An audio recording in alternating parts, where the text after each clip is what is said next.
প্রিয় শিক্ষার্থী বন্ধুরা, আমি মোহাম্মদ আজমির হোসাইন নওফেল আজকে আসছি তোমাদের সাথে দ্বাদশ শ্রেণীর পরিসংখ্যান দ্বিতীয় পত্র পঞ্চম অধ্যায় যে চ্যাপ্টারটি আছে সেটি নিয়ে আলোচনা করতে। আমরা জানি তোমরা যদি আব্দুল আজিজ স্যারের বইটি ফলো করো বা দেখে থাকো তাহলে দেখবে যে পঞ্চম অধ্যায়ের দ্বিতীয় পত্রে আমাদের যে চ্যাপ্টারটি আমাদের আছে সেটি হচ্ছে পৈশু বিন্যাস।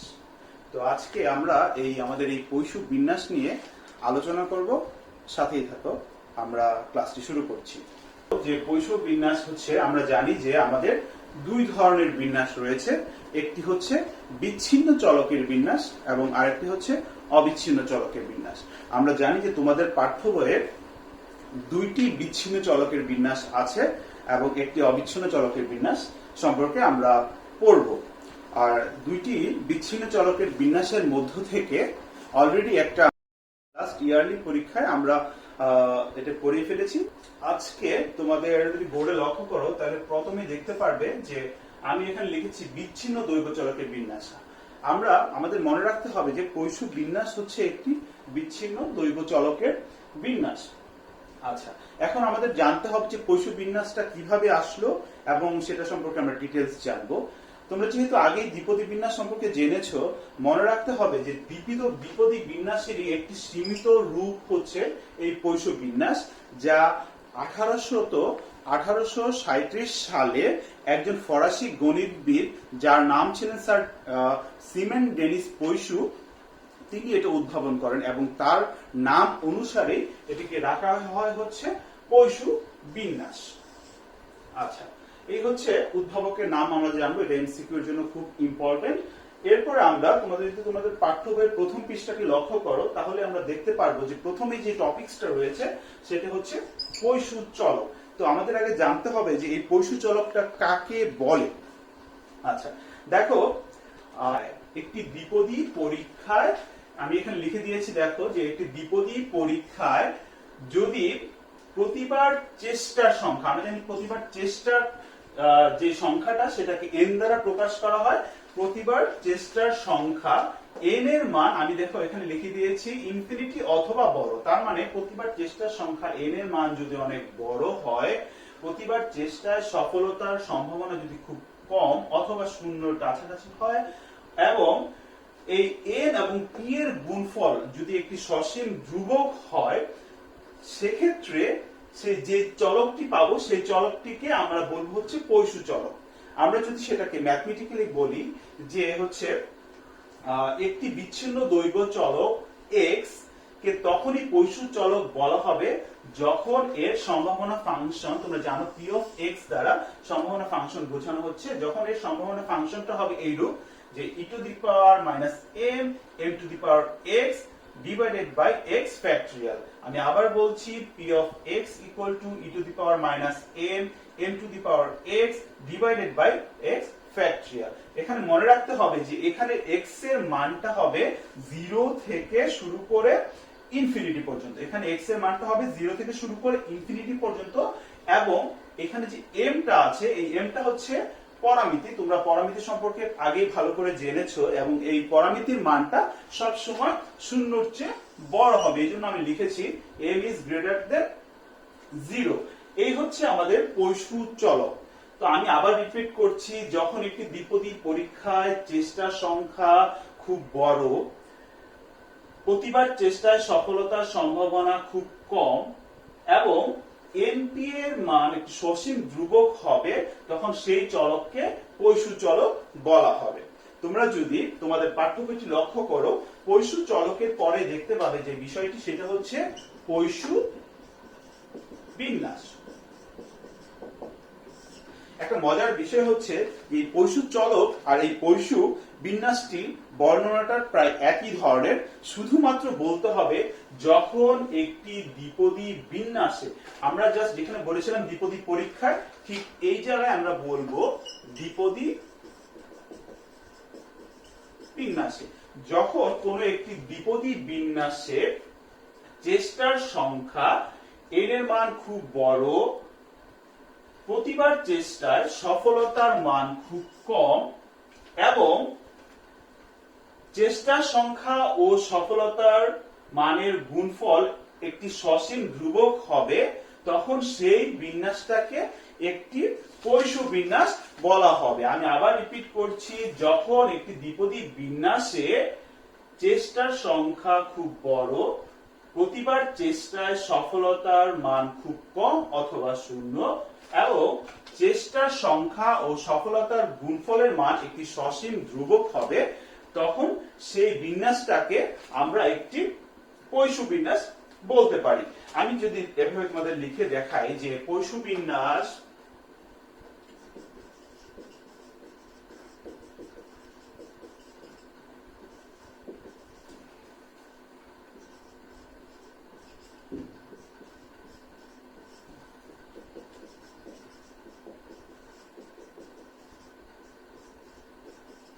প্রিয় শিক্ষার্থীরা, তোমরা দেখলা যে আমি এখানে লিখেছি যে limit n tends to infinity p tends to 0 দ্বিপদী বিন্যাস ইকুয়াল টু পৈশু বিন্যাস। তার মানে দ্বিপদী বিন্যাসে যখন n এর মান খুব বড় হবে এবং p এর মান শূন্যের কাছাকাছি অথবা খুব ছোট হবে, তখন একটি দ্বিপদী বিন্যাস পৈশু বিন্যাসে পরিণত হবে।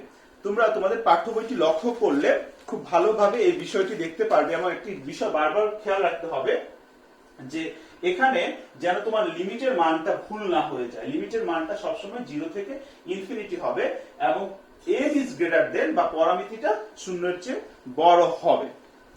আচ্ছা প্রিয় শিক্ষার্থীরা, এই ছিল আমাদের প্রথম অংশের যে টপিকস গুলো পৈশু চলক এবং পৈশু বিন্যাস।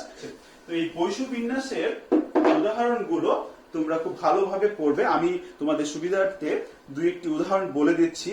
যে উদাহরণস্বরূপ তোমাদের বইয়ে অনেকগুলো উদাহরণ রয়েছে, তার মধ্যে কয়েকটি ইম্পর্টেন্ট উদাহরণ হচ্ছে কোন বইয়ের প্রতি পৃষ্ঠায় ভুলের সংখ্যা নির্ণয়ের ক্ষেত্রে আমরা পৈশু বিন্যাস ব্যবহার করে থাকি। তেজস্ক্রিয় পদার্থ হতে নিষ্ক্রিয় কণার সংখ্যা বের করতে আমরা পৈশু বিন্যাস ব্যবহার করে থাকি। এছাড়া শ্বেতর রক্তে শ্বেতকণিকার সংখ্যা নির্ণয় করার জন্য আমরা পৈশু বিন্যাস ব্যবহার করে থাকি। প্রিয় বন্ধুরা, তোমরা এই উদাহরণের পরে পাঠ্য বই খেয়াল করলে আরেকটি বিষয় দেখতে পারবে, সেটা হচ্ছে দ্বিপদী বিন্যাস কখন পৈশু বিন্যাস হয়। মোস্ট ইম্পর্টেন্ট একটি কোয়েশ্চেন, দ্বিপদী বিন্যাস কখন পৈশু বিন্যাস হয়। এই কোশ্চেনটি তোমাদের অনুধাবনের জন্য মোস্ট ইম্পর্টেন্ট একটি কোশ্চেন, বারবার বোর্ডে এসেছে। তো তোমরা খুব ভালো করে কোশ্চেনটি খেয়াল করবে। আমরা জানি এর মধ্যে আমরা অলরেডি পৈশু চলক এবং পৈশু বিন্যাস সম্পর্কে ধারণা নিয়ে নিয়েছি। আমরা জানি যে পৈশু বিন্যাসটি হচ্ছে দ্বিপদী বিন্যাসের একটি লিমিটিং ফর্ম বা সীমিত রূপ। তো আমরা এটা এভাবে লিখব, যখন একটি x একটি দ্বিপদী চলক এর প্রতিবার চেষ্টার সংখ্যা n এর মান অসীম বা অনেক বড় এবং প্রতিবার সফলতার সম্ভাবনা p এর মান শূন্যের কাছাকাছি অথবা খুব কম, এবং এই চেষ্টার সংখ্যা এবং এই সফলতার সম্ভাবনার গুণফল, তার মানে np এর মান যখন একটি সসীম ধ্রুবক হবে, তখনই একটি দ্বিপদী বিন্যাস পৈশু বিন্যাসে রূপান্তরিত হবে। তোমরা তোমাদের পাঠ্য বই খেয়াল করলে দেখতে পারবে যে এই পৈশু বিন্যাসের উদাহরণের পরে কিছু ব্যবহার রয়েছে। এই ব্যবহারগুলো তোমাদের এমসিকিউ এর জন্য তোমরা পাঠ্য বই দেখে ভালো করে মার্ক করে পড়ে নেবে। এবং এই ব্যবহারের পরে তোমরা খেয়াল করলে দেখতে পারবে পৈশু বিন্যাসের গড় এবং ভেদাঙ্ক নিয়ে আলোচনা করা হয়েছে। সো আমরা একটু গড় এবং ভেদাঙ্কটা দেখি। খুব মজার একটি বিষয় হচ্ছে, তোমরা তোমাদের পাঠ্য বইটি খেয়াল করলে দেখতে পারবে যে পৈশু বিন্যাসের ক্ষেত্রে সেটার গড়, ভেদাঙ্ক এবং পরামিতি একই মান হয়ে থাকে। আমরা যদি খেয়াল করি পৈশু বিন্যাসের গড় e of x equal to m equal to np, ভেদাঙ্ক v of x equal to m equal to np। সুতরাং আমরা লিখতে পারি যে পৈশু বিন্যাসের ক্ষেত্রে গড় সমান ভেদাঙ্ক সমান সমান পরামিতি। আশা করি বন্ধুরা তোমরা বুঝতে পেরেছো। খুব আমরা জানি যে এই একটা পরামিতির মান জানা থাকলে আমরা সম্পূর্ণ বিন্যাসের একটা মান জানতে পারবো এবং সম্পূর্ণ বিন্যাসটা সম্পর্কে আমরা ধারণা পেতে পারবো। তো এই বিষয়টা তোমাদের এমসিকিউ এর জন্য খুব ইম্পর্টেন্ট। পরে আমাদের যে টপিকসটা আছে সেটা হচ্ছে পৈশ বিন্যাসের ধর্মাবলী। তোমরা যদি তোমাদের পাঠ্য বই লক্ষ্য করো, প্রথমে দেখতে পারবে আমরা প্রথমেই বলেছি যে পৈশ বিন্যাস হচ্ছে একটি বিচ্ছিন্ন চলকের সম্ভাবনা বিন্যাস। তার মানে এটি হচ্ছে একটি বিচ্ছিন্ন চলকের সম্ভাবনা বিন্যাস, এটি মনে রাখবে খুব ভালো করে। এবং পরামিতি এম এর সেকেন্ড হচ্ছে পরামিতি এম এর মান জানা থাকলে বিন্যাসটি সম্পূর্ণভাবে জানা যায়। এই দুইটা আমরা অলরেডি বলে ফেলেছি। 3 নাম্বার বৈশিষ্ট্যটা আমি যদি বলি সেটা হচ্ছে পৈশ বিন্যাসের ক্ষেত্রে গড় সমান ভেদাঙ্ক সমান সমান হচ্ছে পরামিতি। এই জিনিসটা তোমাদের অলরেডি এই 3টা বৈশিষ্ট্য আমি বলে ফেলেছি। চতুর্থ বৈশিষ্ট্য হিসেবে পৈশ বিন্যাসের ক্ষেত্রে যে তোমাদের পরিমিত ব্যবধানটা আছে, সেই পরিমিত ব্যবধানটা হচ্ছে রুট ওভার পরামিতি অথবা রুট ওভার এম। আমি আবার বলছি পৈশ বিন্যাসের ক্ষেত্রে পরিমিত ব্যবধানটা হচ্ছে রুট ওভার এম। এর পরের বৈশিষ্ট্য যদি আমি বলি 5 নাম্বার বৈশিষ্ট্য, সেটা হচ্ছে পৈশ বিন্যাসের ক্ষেত্রে বঙ্কিমতা হবে 1/√m। পৈশ বিন্যাসের ক্ষেত্রে বঙ্কিমতা হবে 1/√m এবং মনে রাখবে এটা ধনাত্মক বঙ্কিম এবং এটা ধনাত্মক বঙ্কিম। 6 নাম্বার বৈশিষ্ট্য হিসেবে যদি আমি নেই যে পৈশ বিন্যাসের ক্ষেত্রে সুচালতা, পৈশ বিন্যাসের ক্ষেত্রে সুচালতা হবে 3 + 1/m। প্রিয় বন্ধুরা, আমি তোমাদের এখানে 6টি ধর্ম নিয়ে পৈশ বিন্যাসে আলোচনা করেছি। এছাড়াও আর বেশ কয়েকটি ধর্ম রয়েছে, তোমরা তোমাদের পাঠ্য বই থেকে সেই ধর্মগুলো ভালো করে দেখে নিবে। আমরা পাঠ্য বই খেয়াল করলে দেখতে পারবো যে ধর্মাবলী শেষ হওয়ার পরে যে একটি টপিকস আছে সেটা হচ্ছে পৈশ বিন্যাসের পৌনঃপুনিক অথবা রেকারসন সূত্র। বন্ধুরা, পৈশ বিন্যাসের এই পৌনঃপুনিক বা রেকারসন সূত্রের ক্ষেত্রে একটা মোস্ট ইম্পর্টেন্ট বিষয়টা যেটা হচ্ছে এটা খুব বেশি আসে হচ্ছে এমসিকিউ এর জন্য। এমসিকিউ এর জন্য কোন সূত্রটি পৌনঃপুনিক সূত্র অথবা রেকারসন সূত্র সেটা তোমাদের মার্ক করতে হয়। এই জন্য তোমাদের এই সূত্রটাকে আমি ডিটেইলস আলোচনা না করে সূত্রটা যেন তোমাদের মনে থাকে সেই জন্য আমি সূত্রটা তোমাদের দেখিয়ে দিই। যদি বলি যে p of x + 1 = উপরে হচ্ছে থাকবে পরামিতি m ডিভাইডেড বাই হচ্ছে এই যে x + 1 ইনটু হচ্ছে p of x। আমি আর তোমাদের ক্ষেত্রে রিপিট করে দিয়েছি p of x + 1 = পরামিতি m ডিভাইডেড বাই হচ্ছে x + 1 ইনটু হচ্ছে p of x। এই সূত্র p of x শুধু এইটুকু যদি তোমরা মনে রাখো তাহলে আশা রাখি যে এমসিকিউ এর জন্য তোমাদের সেটা এনাফ হয়ে যাবে। আচ্ছা, এই টপিকস এর পরে আমরা এখানে কিছু ডিটেইলস ব্যাখ্যা আছে যেগুলো পৈশ বিন্যাসের গড় এবং ভেদাঙ্ক উপপাদ্যের মাধ্যমে নির্ণয় করে দেখাতে হয়। আমরা যেহেতু এই টপিকস গুলো বোর্ড পরীক্ষায় খুব কম আসে সেজন্য আমরা এগুলোকে ইগনোর করে যাচ্ছি। এগুলো আমরা জাস্ট একটু দেখে নিব। এগুলো আমাদের পরীক্ষার জন্য লেস ইম্পর্টেন্ট, এগুলো আমাদের পরীক্ষায় খুব বেশি আসে না। পৈশ বিন্যাসের ক্ষেত্রে তোমরা যদি দেখো তোমাদের পাঠ্য বইয়ে খেয়াল করলে দেখতে পারবে যে একটি প্রমাণ তোমাদের আছে, খুব ইম্পর্টেন্ট প্রমাণ, বারবার পরীক্ষায় আসে। সো এই প্রমাণটি আমরা দেখব। সেটা হচ্ছে কি, আমি বোর্ডে তোমাদের প্রমাণটি লিখে দিচ্ছি।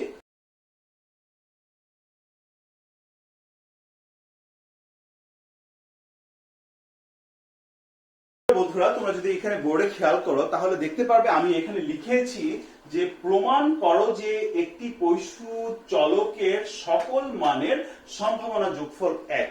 তাহলে আমি যদি শর্ট ফর্ম সেটা লিখি যে একটি পৈশ চলকের সকল মানের সম্ভাবনার যোগফল। আমরা জানি যে সম্ভাবনাটা প্রকাশ করা হয় p of x দ্বারা এবং সেটা যদি সকল মানের সম্ভাবনা হয় সেক্ষেত্রে সেটার সামনে একটা সামেশন ইউজ করতে হয়। এবং যা আমরা জানি যে পৈশ বিন্যাসের ক্ষেত্রে আমাদের সীমাটা বা লিমিটটা হচ্ছে x = 0 থেকে ইনফিনিটি পর্যন্ত। তার মানে আমাদের প্রমাণ করতে বলা হয়েছে যে প্রমাণ করো যে একটি পৈশ চলকের সকল মানের সম্ভাবনার যোগফল 1। তার মানে এখানে আমি প্রথমে লিখলাম হচ্ছে সম্ভাবনা, সেটার যোগফল নির্ণয় করলাম এবং আমাদের প্রমাণ করতে হবে এই যোগফলের মানটা হচ্ছে 1। তো এখন আমরা তোমাদের এই প্রমাণটা কিভাবে তোমরা খুব সহজে ইজিলি করে ফেলতে পারবে সেটা তোমাদের পাঠ্য বইয়েও আছে। আমি তবুও তোমাদেরকে নিয়ে একটু আলোচনা করে দেখাচ্ছি।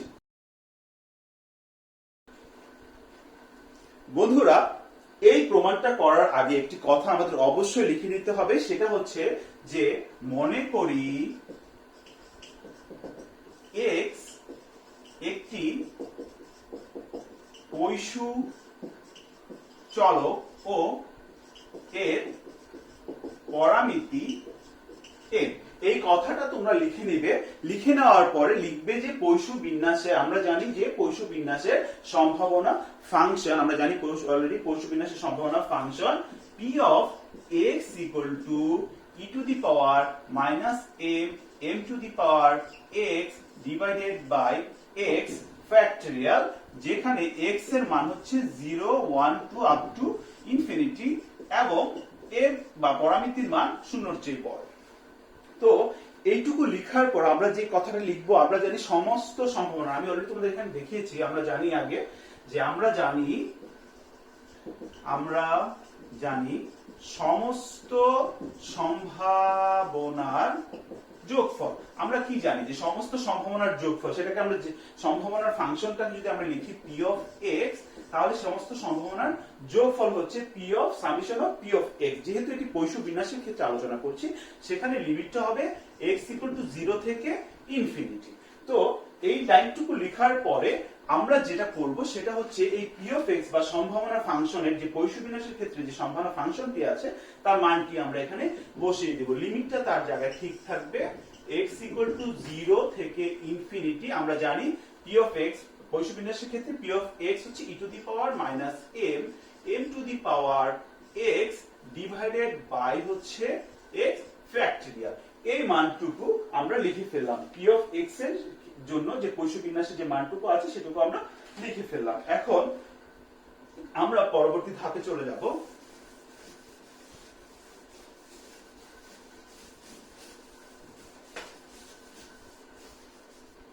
দেখো এই লাইনটির পর আমরা যদি দেখি, এখানে আমরা সবসময় জানি যে এই সামেশন বা এই যোগফলের বাইরে সবসময় ধ্রুবক অংশটাকে আমরা বাইরে নিয়ে চলে আসি। তো দেখো তোমরা এখানে খেয়াল করলে দেখতে পারবে যে এখানে ধ্রুবক অংশটি হচ্ছে e to the power minus m। তো এই অংশটাকে আমরা ফার্স্টে বাইরে নিয়ে চলে আসি, e to the power minus m, তারপর আমরা সামেশন দিচ্ছি x equal to 0 থেকে ইনফিনিটি। সামেশনটি দেওয়ার পর আমরা বাকি অংশটুকু লিখে দেব। আমাদের বাকি যে অংশটুকু ছিল সেটা হচ্ছে m to the power x divided by x factorial। তোমরা খুব খেয়াল করলে দেখতে পারবে যে এই যে ধ্রুবক অংশটুকু আমরা সেটাকে বাইরে নিয়ে চলে আসলাম, এখান থেকে ধ্রুবক অংশটিকে বাইরে নিয়ে চলে আসছি এবং এটার লিমিটটা আছে 0 থেকে ইনফিনিটি। তো আমাদের কাজ হচ্ছে এখন যে এখানে যে ফাংশনটুকু আছে, এখানে x এর জায়গায় বা x এর এই দুইটি অংশে এই 0 থেকে ইনফিনিটি পর্যন্ত মানটা আমরা বসাবো। তো আমরা মানগুলো বসাই, e to the power minus m।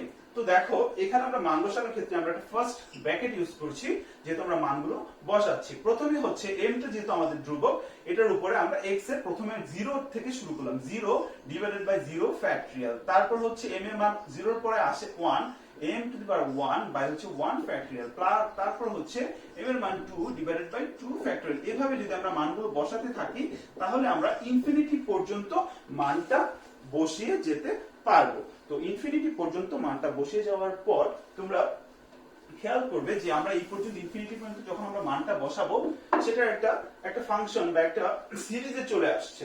তোমরা খুব ভালো করে খেয়াল করলে পাঠ্য বই খেয়াল করলে দেখতে পারবে যে এই সিরিজটাকে আমরা একটু ভাঙিয়ে নিই আর একটু ছোট করে নিই, e to the power minus m।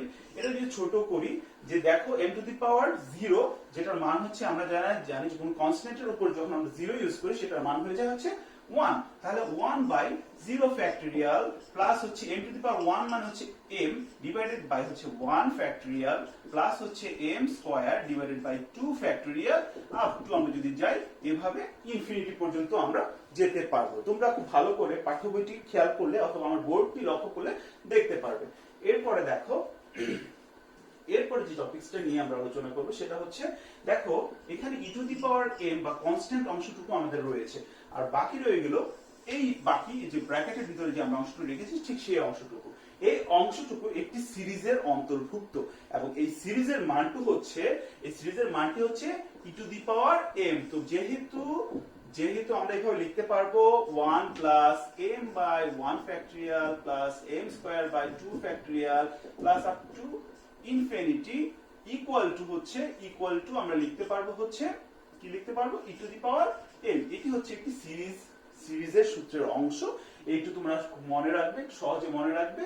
এবং সেটা দেখো এই সিরিজটা যদি আমরা এখানে বসিয়ে দেই, এখানে বসিয়ে দেওয়ার পর আমরা যে মানটুকু পাই সেটা হচ্ছে ই টু দি পাওয়ার এন। এখন যেহেতু এটা দুইটার ক্ষেত্রে এটার ভিত্তি ই, দুইটার ভিত্তি হচ্ছে ই, তো পাওয়ার গুলোকে আমরা এভাবে ক্যালকুলেশন করতে পারি, e to the power minus M, আর এটার সামনে আছে plus M. Plus A minus A কাটাকাটি গেলে ই টু দি পাওয়ার 0 সমান সমান হচ্ছে 1। আমরা জানি কোন কনস্ট্যান্টের উপরে যদি পাওয়ার 0 থাকে সেটা সেটার মান হচ্ছে 1। এবং সেটা আমরা প্রুভড হয়ে গেল, আমাদের প্রুভড হয়ে গেল, যে এটা প্রমাণিত হয়ে গেল। প্রমাণটা ছিল যে তোমরা জানো যে প্রমাণ করো যে একটি পৈশু চলকের সকল মানের সম্ভাবনার যোগফল 1। এবং সেটা আমরা খুব সহজে সুন্দরভাবে e to the power 0 equal to 1 দিয়ে সেটা আমরা প্রমাণ করে ফেললাম। তো পৈশু বিন্যাসের এই চ্যাপ্টারের এই অংশটুকু নিয়ে আমরা আলোচনা করলাম। তোমাদের যদি কোনো সমস্যা থাকে এই আলোচনার প্রেক্ষিতে, তোমরা অবশ্যই নিচে কমেন্টস করে জানাবে অথবা আমাকে মেসেঞ্জারে টেক্সট করে জানাতে পারো। আমি চেষ্টা করব তোমাদেরকে সলিউশন ক্লাসের মাধ্যমে এটাকে আবার সলভ করে দেওয়ার জন্য। তো আজ এখানেই শেষ করলাম। নেক্সট ক্লাসে আবার দেখা হবে। আল্লাহ হাফিজ।